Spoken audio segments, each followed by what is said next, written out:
Bienvenue dans cette nouvelle vidéo. Aujourd'hui, au programme, je vais vous raconter des histoires qui se passent toutes chez nous. Mais la majorité des histoires ont un point commun et c'est un angle que je ne crois pas avoir déjà abordé dans les vidéos. Ce sont des histoires partagées par des personnes étrangères qui sont venues en France. Donc forcément, c'est pas la meilleure des pubs pour notre pays. J'espère que la vidéo vous plaira, si c'est le cas je vous laisse mettre un j'aime et vous abonner à la chaîne. Vous pouvez aussi me partager une histoire effrayante qui vous est arrivée, peut-être que vous-même avez des expériences dans d'autres pays qui vous ont assez marqué. Ça se passe sur Instagram, juste ici, AkenTV, vous pouvez me suivre. N'hésitez pas à me dire en commentaire quelle histoire parmi celles que je vous ai présentées vous a le plus marqué, ou alors comment peut-être vous-même auriez-vous réagi dans certaines des situations. En tout cas, j'espère que maintenant vous êtes bien installés, et si c'est le cas, que vous êtes prêts, lançons-nous maintenant dans nos histoires effrayantes. En 2015, Claire, qui était une étudiante américaine âgée de 21 ans, a entamé une aventure qui l'a marquée à vie. Au cours d'un semestre, elle a eu la chance de partir à Rome, une magnifique ville que je n'ai pas encore eu l'occasion de visiter. Elle passait 4 mois là-bas, où elle a pu découvrir une belle ville remplie d'histoire, et c'est là-bas justement qu'a sonné la cloche de ses 21 ans. Et à cette occasion, la majorité américaine tout de même, sa meilleure amie, avec qui elle était dit, lui a proposé, pour marquer un peu le coup, de se rendre dans une ville qui n'était pas si loin en avion. Cette ville, c'était la ville de Paris. C'est vrai que ça pourrait faire un magnifique anniversaire. Donc Claire n'a absolument pas hésité. Un week-end à Paris, c'était pour elle une occasion en or. Mais le voyage s'est donc organisé, Claire devait prendre un vol différent. Claire devait prendre un vol différent que celui de ses amis parce qu'elle avait un examen à passer. C'était pas un problème pour elle, et d'ailleurs c'était en quelque sorte un rite de passage. Elle avait 21 ans, et c'était la première fois qu'elle allait voyager complètement seule, que ce soit en avion, puis ensuite prendre un taxi, un bus, un métro, etc. Ça peut être un stress effectivement, mais elle s'en sentait totalement capable. Elle avait déjà passé quelques temps à Rome où elle avait dû se gérer seule, donc elle n'était pas si effrayée. Pourtant on sait que Paris parfois ça peut être la jungle, mais elle se disait qu'elle était prête à l'affronter. Elle est donc montée dans son avion, et elle a atterri à la capitale à 20h. Elle devait faire 3 heures de route avant d'atteindre son Airbnb. Elle avait des feuilles de route qu'elle avait imprimées avec tout son trajet, elle balbutiait un peu de français qu'elle avait appris avant son voyage, et donc elle s'est dirigée vers un bus qui devait commencer son trajet. Elle avait avec elle sa valise qu'elle a rangée dans la soute, et c'est là qu'elle a rencontré une américaine.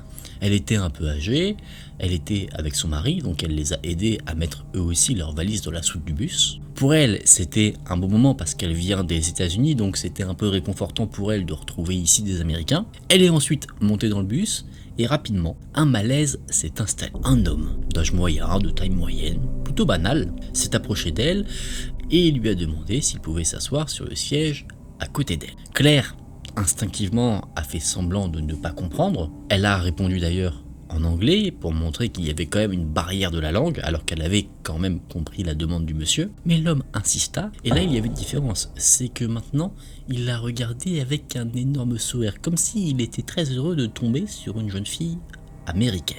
L'homme s'est donc assis et il y a eu une conversation assez bancale car l'homme ne maîtrisait pas l'anglais. Claire, elle, ne maîtrisait pas le français, mais il essayait quand même de parler. Claire était assez mal à l'aise par rapport aux questions assez intimes posées par l'homme, donc elle a essayé de se réfugier dans le livre qu'elle avait apporté, un livre qui d'ailleurs avait un titre assez surprenant, c'était I'm Not Scared, traduit littéralement par Je n'ai pas peur, alors qu'elle n'était pas très à l'aise à ce moment-là. Claire s'est dit concrètement qu'étant plongée dans son livre, l'homme allait la laisser tranquille, c'est ce que beaucoup de personnes feraient, moi personnellement, mais non, l'homme continuait de poser des questions de plus en plus intimes. Par exemple, il demandait à Claire si elle avait un petit ami, si elle venait en France seule. Claire a menti pour se protéger. Elle a dit que bien sûr, oui, elle a un petit ami qui était aux États-Unis. Et cette réponse a semblé faire reculer un peu l'homme. Donc on aurait pu penser à ce moment-là que cet individu cherchait potentiellement à créer une situation de drague avec Claire, et en apprenant cette information, il s'est dit « cette dame est prise, je ne la drague plus ». Mais non. Le bus qui transportait Claire et les autres passagers s'approchait petit à petit de Paris. Elle était émerveillée, elle appréciait la capitale pour la première fois. Elle est passée au moment où la tour Eiffel, vous savez, était illuminée, et l'homme lui a tiré la manche pour lui dire que la tour Eiffel était illuminée alors qu'elle le voyait déjà. Pour Claire, ça c'était le geste de trop. L'homme commençait à être tactile et ça la déplaisait fortement. Donc elle n'avait qu'une attente, c'était que le bus arrive à destination pour être séparé de cet individu. Mais ce qu'elle ne savait pas, c'est que cette situation-là, en réalité, n'était que le début de son tourment. Le bus est arrivé là où il était censé se rendre. Claire est descendue et ensuite elle a essayé de se mêler un peu à la foule. Clairement de disparaître pour ne pas être retrouvée par cet individu car elle en est sûre, cet homme ne risquait pas vraiment de la lâcher, il allait peut-être demander son numéro de téléphone ou un rendez-vous. Claire n'avait pas encore récupéré sa valise donc elle essayait de se cacher un peu, attendre que la soute du bus soit ouverte et c'est là qu'elle a vu l'homme à un endroit, debout, avec les mains vides. Il la fixait sans détourner le regard et il n'y avait aucune raison à tout cela. L'homme était écarté du bus, c'était pas comme s'il attendait pour récupérer quelque chose. C'est sûr que là, il était placé à ce niveau pour pouvoir regarder Claire sans qu'il y ait de personne autour. Claire se sentait très mal à ce moment-là. Elle a senti son estomac se nouer. Elle était seule dans une ville et même un pays qu'elle ne connaissait pas, de nuit, sans téléphone. Donc, elle s'est forcée à continuer sa route, mais elle a vite remarqué que cet homme s'était mis à la suivre. Il ne la lâchait pas. Claire essayait de rester là où il y avait de la foule. Pour elle, c'était sûr, elle ne devait absolument pas se retrouver dans une zone isolée. Et justement, un miracle lui est tombé dessus. Elle a retrouvé la fameuse femme âgée, l'américaine, avec qui elle avait rapidement sympathisé. Elle s'est rendue directement auprès de cette dame et de son mari, et tout de suite elle leur a demandé si elle pouvait faire croire que c'était ses parents. La dame, très protectrice, instinctivement a accepté. Elle a compris que Claire avait un problème, donc elle l'a prise dans ses bras. Vraiment, d'extérieur, on avait l'impression de voir là une mère et sa fille. Tous ont joué le jeu. On pouvait comprendre là qu'on avait une famille en vacances à Paris, mais l'homme a décidé qu'il allait quand même retenter sa chance. Il est retourné voir Claire et il a insisté en disant qu'il avait commencé à l'aider en premier.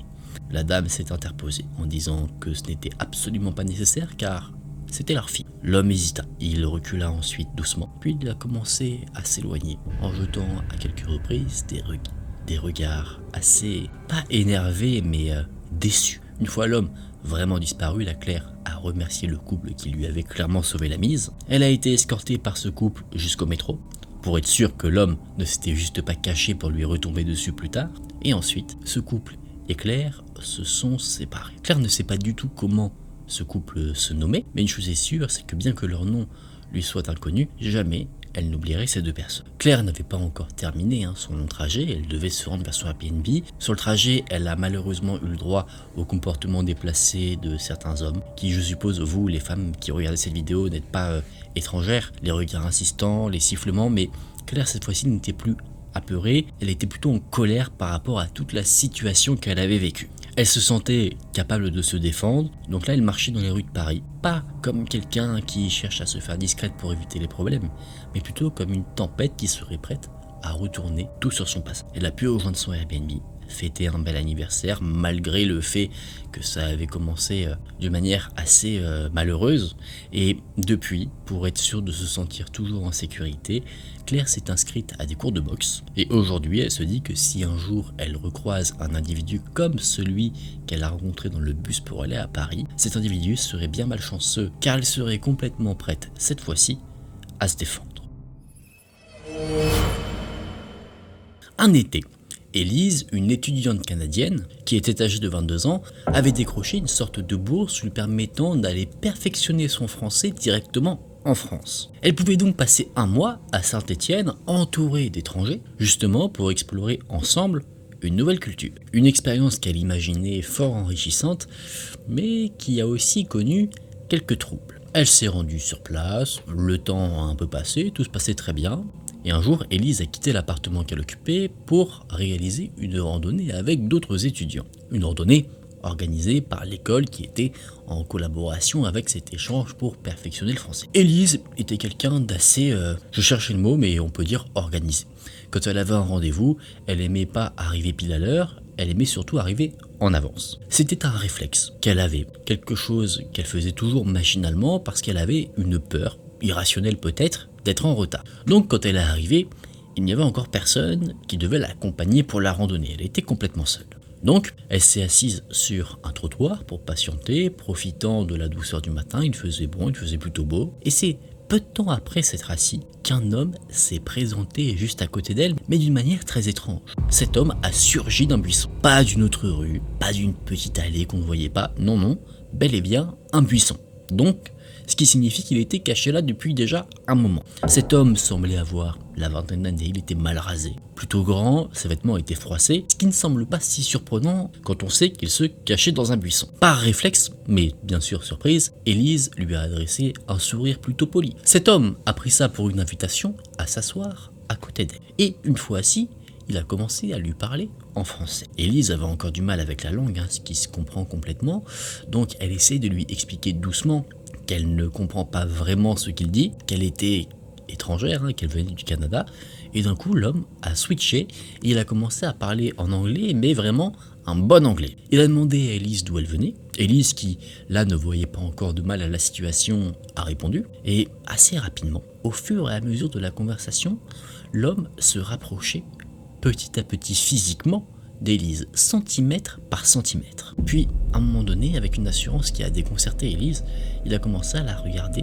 fixement dans les yeux. Et il lui a dit « Tu es magnifique ». Jusque-là, Élise essaye de calmer le jeu dans son esprit. Elle essaye vraiment de relativiser, de ne pas s'affoler. Elle se dit que peut-être les hommes en France sont un peu plus directs, mais alors qu'elle pensait un peu à tout ça, l'homme n'a pas attendu de réponse d'Élise, il a tout de suite surenchéri en disant que ses jambes étaient très sexy. Et sans demander une quelconque permission, sans attendre un quelconque consentement, il a posé sa main sur la jambe de notre ami. Élise a eu un rire nerveux, pas qu'elle apprécie ce qu'il se passait, mais c'est surtout qu'elle ne s'attendait pas à ça. Elle était complètement perdue, elle ne savait pas quoi faire. Et l'homme gardait sa main sur sa jambe et il a commencé à la remonter petit à petit. Jusqu'à ce que cette main se retrouve à quelques centimètres à peine d'un endroit extrêmement intime pour une femme. Élise, cette fois-ci, est complètement paralysée. Elle ne sait absolument pas quoi faire à ce moment-là, surtout qu'elle est de taille moyenne, elle fait 1m65 dans ces eaux-là, alors que l'homme lui est vraiment grand, 1m95, donc il y a clairement une différence de gabarit entre les deux. Élise d'ailleurs est seule, vraiment il n'y a personne à l'horizon. Élise regarde un peu autour d'elle, cherchant de l'aide. Elle repose ses yeux sur l'homme et c'est là qu'elle voit quelque chose qui lui noue l'estomac. L'homme a un regard vide. Il ne sourit pas, il a juste ce regard fixé sur elle qui semble complètement inhumain. Élise, là, pour elle, elle est en face d'un monstre. Elle est loin d'être idiote, elle suppose fortement des intentions de cet homme, même nous, en voyant ce qui se passe, on peut rapidement enlever quelques pistes, et elle est toujours dans cet état où elle ne sait pas quoi faire, et elle a l'impression qu'elle ne peut rien faire, c'est-à-dire que son corps ne réagit pas. Mais c'est là qu'elle entend quelque chose. Elle entend des voix, des bruits de pas. Clairement, des gens commencent à arriver, parce que rappelez-vous, initialement, elle est venue à cet endroit précisément pour faire une randonnée, donc à un moment donné, bien qu'elle était en avance, les gens allaient commencer à arriver. Elle a donc posé les yeux sur l'origine de ces fameux bruits et il y avait un groupe d'étudiants, des Russes, qu'elle avait déjà pu apercevoir, elle les avait déjà salués à quelques reprises, ce n'étaient pas des amis non plus, et tout de suite elle a donc vu ici sa porte de sortie. Elle s'est levée d'un bond et elle a commencé à agiter les bras comme si c'était ses meilleurs amis qui arrivaient. L'homme qui a troublé Élise a été surpris par la situation, il s'est donc relevé rapidement et il est reparti au niveau du buisson d'où il venait initialement. En fait, le buisson menait vers une petite zone avec de l'herbe, etc., d'autres buissons, donc il est rentré dans le buisson, mais ensuite il est parti. Élise a couru vers les étudiants, elle leur a fait un énorme câlin. Les étudiants, eux, étaient assez perdus, et bien sûr, ils ont demandé « mais qu'est-ce qui t'arrive ?» Élise a tout raconté, et assez sous le choc, ils ont décidé de rester avec elle, de la protéger concrètement. Élise, qui était initialement plutôt une solitaire, s'est faite intégrer dans ce groupe d'étudiants qui l'avaient sauvée. Ils se sont dit ensemble qu'il ne fallait plus sortir seul pour éviter ce genre de mésaventure, une règle qui malheureusement s'appliquait d'autant plus pour les femmes du groupe. Élise a eu le temps de digérer ce qui s'est passé et au début elle avait ce flou par rapport à la situation, mais avec un peu de temps elle a commencé à comprendre vraiment ce qui aurait pu se passer si ces étudiants n'étaient pas arrivés à ce moment-là. Elle se jette la pierre alors qu'elle n'a pas à le faire. Elle se dit qu'elle n'aurait pas dû laisser cet homme s'asseoir à côté d'elle, qu'elle aurait dû peut-être le frapper ou en tout cas signaler qu'elle ne voulait pas de sa présence. Elle se dit d'un côté que son silence a invité l'homme à faire tout ce qu'il a fait, ce qui est complètement faux bien sûr. L'expression qui ne dit mot consent est une vaste fumisterie. Et donc pour conclure son histoire, ce qu'elle souhaiterait donner comme conseil, c'est qu'il faut toujours écouter les signaux que son corps peut nous envoyer. Et elle ajoute aussi qu'il faut écouter les signaux que notre corps nous envoie. Et elle dit également qu'il faut faire très attention parce que certains monstres n'attendent pas la nuit pour se dévoiler. Dans cette histoire, Camille était âgée de 21 ans et elle avait pris la décision de voyager seule en France, accompagnée seulement de son sac à dos et de son instinct comme seule boussole. Un jour, elle a décidé de quitter Paris pour aller visiter un endroit magnifique qui se trouve non loin de là-bas. Cet endroit, c'était le château de Versailles. Il faisait beau. Ça devait être une escapade plutôt paisible, arpenter les rues du château, mais aussi les chemins des beaux jardins. Mais c'est au moment du retour qu'absolument tout a dégénéré. Elle est montée dans le premier train vers Paris, donc un Transilien, un RER, pas un train grande ligne. Elle était fatiguée, mais plutôt contente de sa journée. Sur son téléphone, ayant pris quelques photos, elle n'avait plus que 3% de batterie. Donc, elle s'est mise en mode avion pour économiser de la batterie, elle a mis des écouteurs et elle était partie pour son trajet. Versailles-Paris, normalement, c'est pas super. D'ailleurs, ça pourrait vous surprendre qu'elle écoute de la musique avec aussi peu de batterie, mais en fait, elle avait ses écouteurs sans rien qui était là diffusé. C'était simplement pour dissuader des personnes de la déranger. Mais quelqu'un a décidé de n'en faire qu'à sa tête. Un inconnu s'est assis juste à côté d'elle. Cet homme lui a parlé en français et Camille n'avait vraiment pas envie de faire la conversation. Elle n'était pas d'humeur à sociabiliser, donc elle a fait comme si elle ne comprenait pas. Elle a donc détourné les yeux de l'individu qui lui parlait, elle n'a pas réagi plus que ça, et l'homme a sorti son téléphone, il est allé sur Google Traduction et il a marqué sur le site de traduction « Est-ce que tu veux apprendre à parler français ?» Camille, plutôt polie mais restant ferme quand même sur ses positions, a dit non merci. Elle a remis ses écouteurs en espérant que cet homme allait comprendre qu'elle n'avait pas envie de parler avec quelqu'un. Mais non, ça n'a encore une fois pas suffi. L'homme a réécrit quelque chose sur son application, il a écrit « Où est-ce que tu dors ?» Là, tout de suite, le cœur de Camille a commencé à s'accélérer. Les questions deviennent assez personnelles, privées. Donc, elle a menti en disant qu'elle logeait dans un grand hôtel à Paris. Elle disait qu'elle était là-bas avec sa famille, et l'homme, encore une fois, a voulu en savoir plus, demandant dans quel hôtel précisément Camille était. Donc elle a répondu juste Paris, et l'homme, toujours plus curieux, a commencé à demander à quel arrêt elle descendait. À un moment donné, il a même mentionné un arrêt précis, Camille a dit oui, et l'homme a dit parfait, je descendrai avec toi. Oui, on a un homme qui ne comprend absolument rien. Là, Camille a mis un terme plutôt froidement à la conversation. Elle a remis ses écouteurs et elle s'est un peu éloignée de lui, s'adossant contre la vitre du train pour montrer qu'elle était clairement fermée à la discussion. L'homme lui s'est levé, il est parti pour aller répondre à un appel, et c'est là que Camille a entendu cet homme me dire « Moi, je descends à tel endroit, toi, va à tel endroit. » Sauf que le truc, c'est que l'arrêt que Camille avait mentionné à cet homme, c'était pas l'arrêt où elle descendait réellement. Par contre, l'autre endroit que l'homme mentionnait, ça, c'était l'arrêt où elle descendait vraiment. Donc, elle ne savait pas vraiment ce qu'il se passait, mais pour elle, c'est sûr, elle était traquée. À un moment donné, le train arrive à une station où il fallait faire une correspondance. Camille devait bel et bien descendre, donc elle a pris tout son temps. L'homme, lui, était descendu rapidement, il commençait à l'attendre devant les portes, et elle exagérait un peu ses mouvements, elle faisait exprès d'être très lente. Elle est sortie, l'homme, lui, était monté dans le train, il avait probablement peur de le rater. Elle est allée jusqu'à l'avant du train, elle est vraiment allée dans le wagon en tête de file, et là, elle regardait vraiment tout le monde. Parfois avec un air bizarre, donc elle comprend que ça pouvait paraître suspect, mais là, elle en avait rien à faire. Le train arrive à l'arrêt qu'elle avait mentionné à l'homme. Rien à signaler là, tout se passe bien. Elle ne revoit pas l'individu qui l'avait dérangé, donc elle se dit que pour le moment elle s'en sort, et vient le moment où elle arrive à l'arrêt où elle devait réellement descendre. Elle se mêle un peu à la foule, elle descend, elle commence à arpenter les différents couloirs de la gare où elle était, et c'est là qu'elle retombe sur l'individu qui lui avait parlé dans le train. Mais cette fois-ci, cet individu n'était pas seul. Ils étaient 4 au total, et ils scrutaient le moindre visage des passants qui étaient en train de traverser le couloir, comme s'ils étaient clairement à la recherche de quelqu'un. Sans réfléchir, Camille a fait la demi-tour.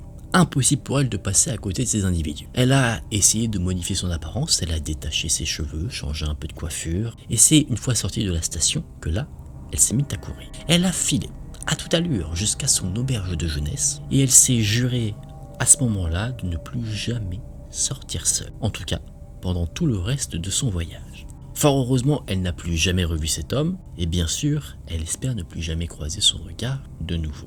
Quelles étaient les intentions de ces individus? On ne le sait pas réellement, mais on peut se laisser penser que s'il attendait quelqu'un de manière précise avec 4 autres personnes, c'est que visiblement, il avait des intentions plutôt malsaines vis-à-vis de Camille. On peut clairement imaginer le pire. Petite intervention ici parce que je vois certains commentaires venir, ou en tout cas j'ai déjà vu des commentaires par rapport à certaines histoires de personnes qui vont dire, je prends un exemple de cette histoire-là, il ne se passe rien, ça ne fait pas peur, c'est nul. Je tiens à préciser une chose quand même qui est très importante, c'est qu'on parle de vraies personnes. C'est que ce soit moi ou d'autres personnes, ce genre d'histoire, on parle de réelles personnes, des personnes qui sont comme vous et moi, donc d'un côté, dire que il ne se passe rien, ça ne fait pas peur, c'est d'un côté manquer de respect à la frayeur, l'expérience horrifique que la personne a vécue et qu'elle partage, mais d'un autre côté, c'est souhaiter aussi, dans le cas de cette histoire par exemple, que Camille se fasse attraper par les 4 personnes pour savoir ce qu'il voulait faire. Personnellement, je préfère ne pas le savoir, que Camille s'en soit sortie avec certes beaucoup de peur, mais en tout cas qu'elle s'en soit sortie,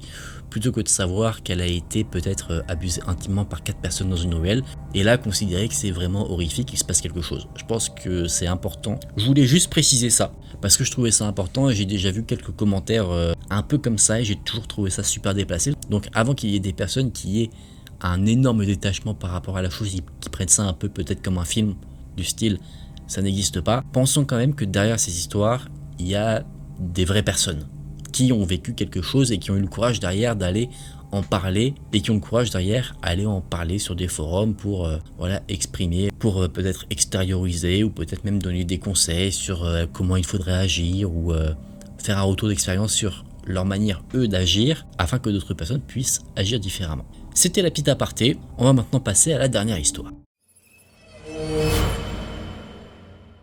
Dans cette histoire, on va voir ce que nous raconte Gabrielle, qui était âgée d'une vingtaine d'années. Elle étudiait à Paris et tous les jours, elle prenait le bus. Elle faisait le même trajet, régulièrement, tranquille, jusqu'à chez elle, jusqu'à un jour qui semblait plutôt normal. Durant ce jour plutôt normal, Gabrielle a croisé un homme dans le bus qu'elle empruntait régulièrement. Quelque chose qui n'est absolument pas inhabituel, sauf qu'ici c'est différent. L'homme ne la quittait pas du regard, mais c'était pas un regard curieux ou intéressé. Gabrielle le décrit comme un regard animal, quelque chose de féroce se cachait derrière ses yeux. Tout de suite, l'instinct de Gabrielle a pris le dessus. Elle a décidé de descendre à quelques arrêts avant le sien. Elle a même attendu que quelqu'un d'autre appuie sur le bouton pour arrêter le bus, pour ne donner vraiment aucune information à l'homme. Elle s'est levée au dernier moment pour être sûre qu'il ne puisse pas sortir en même temps qu'elle, et une fois le bus reparti avec l'homme à l'intérieur, là Gabrielle s'est crue tirée d'affaire. Mais non, en se retournant, elle s'est aperçue qu'en fait l'homme avait été très rapide, et qu'il avait bel et bien réussi à descendre du bus. Il était à quelques mètres seulement derrière elle. Gabrielle, ne se sentant pas ici de rentrer chez elle avec cet homme derrière,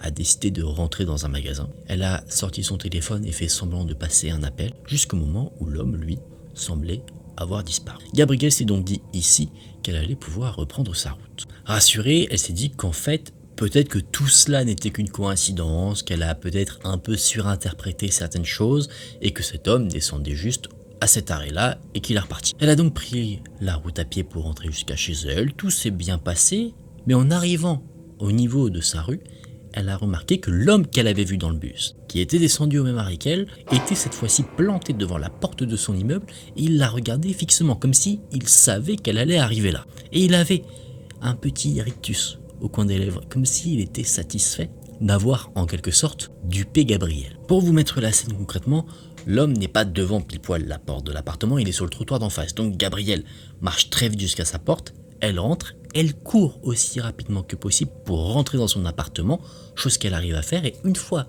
la porte claquée et verrouillée, là, elle se sent beaucoup plus soulagée parce qu'elle est forcément dans la sécurité de son domicile. Mais son soulagement n'a duré que quelques secondes, parce que l'interphone a sonné peu de temps après qu'elle soit rentrée chez elle. Instinctivement, elle a décroché, mais très vite elle s'est rendue compte que c'était une erreur. Elle entendait un peu les sonneries dans les autres appartements, clairement l'homme appuyait sur tous les boutons jusqu'à ce que quelqu'un décroche, sauf que c'est elle qui a décroché et elle a entendu à l'autre bout du fil que l'homme disait « Gabrielle ». Elle n'a pas répondu. Il y a eu un léger silence, puis l'homme a dit « Ouvre s'il te plaît, je veux juste te parler ». Elle était là tétanisée, elle n'arrivait à rien dire, elle n'arrivait pas à bouger, et l'homme a continué de mettre cette pression sur la jeune femme. Il lui a dit « Viens à la fenêtre, regarde-moi, tu verras, je ne suis pas un mauvais gars ». Gabrielle a un frisson qui parcourt tout son corps. Elle comprend que cet homme ne veut pas lui parler seulement, il veut aussi la localiser, d'où le fait qu'il lui demande de se mettre à la fenêtre, comme ça il saura précisément où elle vit. Gabrielle raccroche, elle est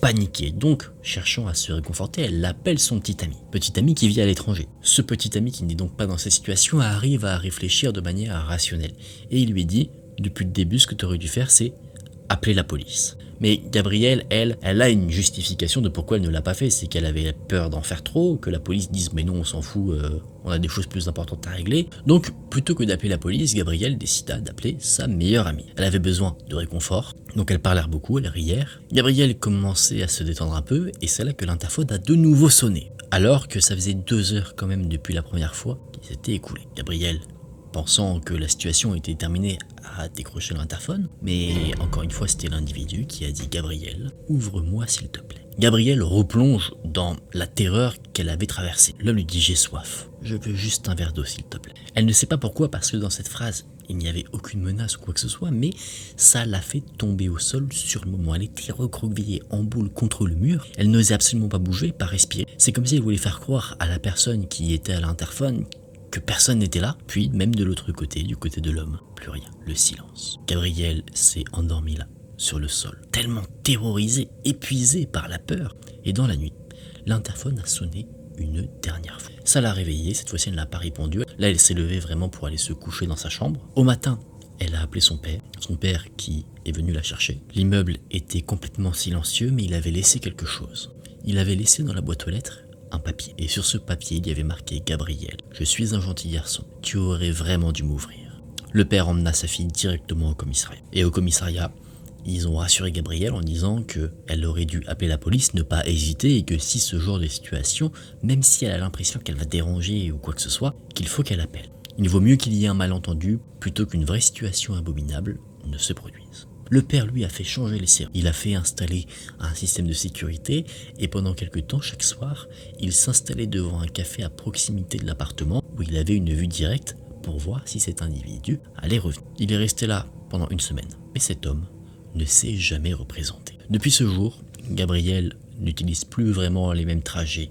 Elle essaye toujours de changer pour ne pas être suivie, ne pas être prévisible. Et à chaque fois qu'elle a un petit malaise, elle prend son téléphone dans sa main, prête à appeler la police si jamais une situation du même acabit se présente devant elle. Mesdames et messieurs, on en a fini pour ces histoires. J'espère qu'elles vous ont intéressé, que vous avez passé un bon moment devant ces expériences horrifiques partagées par des personnes qui ont visité la France. C'est sûr que après tout ça, ils n'ont pas dû en avoir un énorme souvenir, en tout cas un bon souvenir. Si cette vidéo vous a plu, n'hésitez pas à laisser un j'aime et à vous abonner à la chaîne. Vous pouvez aussi me rejoindre sur Instagram AkenTV que je vous affiche juste ici. Merci d'avoir regardé la vidéo jusqu'à la fin. Si vous êtes resté jusqu'ici, n'hésitez pas à écrire en commentaire interphone pour que je vois un petit peu qui finissent vraiment les vidéos. Moi je vous dis à très vite dans une prochaine vidéo. Prenez soin de vous, c'était Aken. Salut!